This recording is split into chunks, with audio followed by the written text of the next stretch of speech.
We're talking to Nick Buck for a couple more minutes from Boylan. The Titans had a big win last night over Hononegah, 74-67 in overtime. And you talked about it earlier, Nick, but one of the keys to the game was Chris Miller.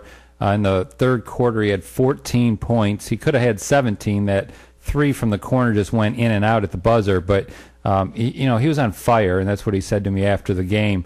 As a player on the team, what's that like when one of your teammates is as hot as Chris was in that quarter?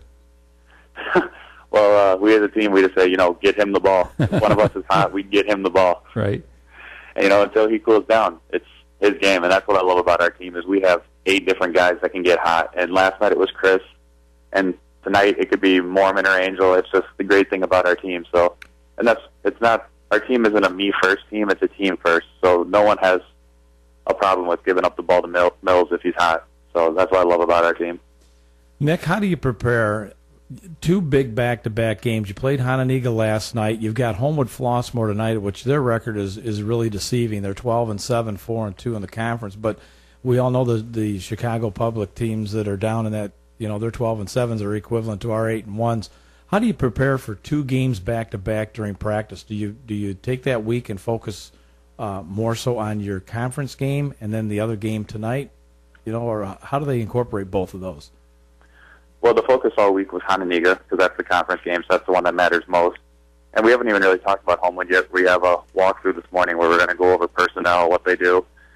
And so, like Coach Gores has said before, last night was the cake. That's what we needed to get, and tonight's going to be just adding the frosting if we can get the win. But from a stamina standpoint, we're exhausted physically after last night's game, but it's all mental. We got to stay mentally focused, and then the adrenaline will kick in tonight, and I know we can play.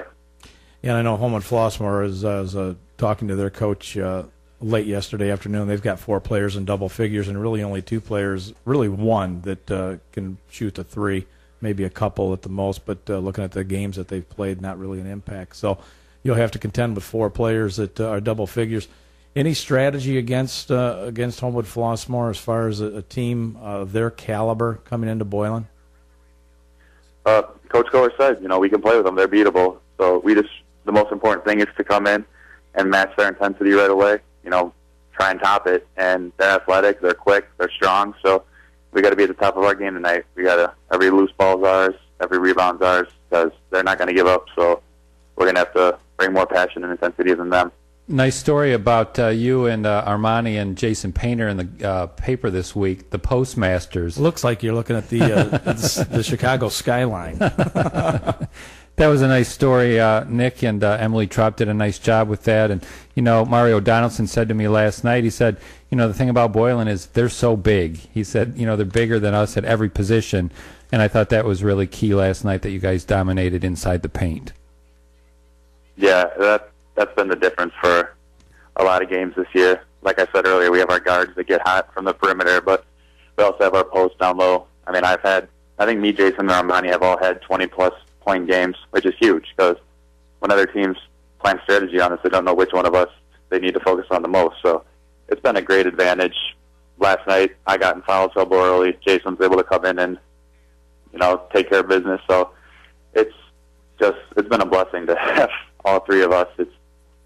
A lot of teams can't match it, and we're fortunate to have it. And I think coming down the stretch here in the playoffs, it's going to be a big difference in a lot of games with rebounding and going inside. Nick, any colleges or anything that you're kind of looking at this point?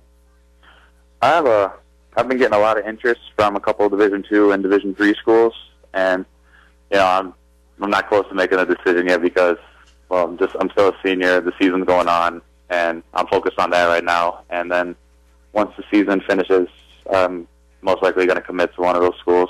So just staying in touch right now, keeping all my options open.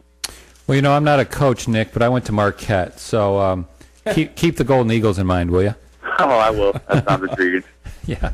All right. Hey, we'll let you go, Nick. We appreciate your time. Great game last night. Congratulations to you and the team, and we look forward to seeing you tonight, and hopefully you can pull out one against a tough opponent from the Chicago area. Thank you very much. Thanks for having me. All right, Nick. All right, take care. You too. All right, bye-bye. All right, that is Nick Buck. Nice kid. He had a great game last night. His average on the season, Dave, is a little over 11 points per game, 11.4. and 2.8 block shots. He had 15 points, and he had 3 block shots last night. So he has been a consistent mainstay in the center there for Boylan this year. Yeah, and like he was talking about, there's so many other weapons. You've got Armani Flanagan, you've got Jason Painter, down low as well. What a well-rounded bench that the Titans have, and I think right now it's going to be tough for anybody to catch them for a conference championship. Auburn has to play Jefferson, but right now, looking at the schedule, I think and bar there's upsets that happen, but right now they should be comfortable. All right, we're going to take our first break right here on the WNTA Sports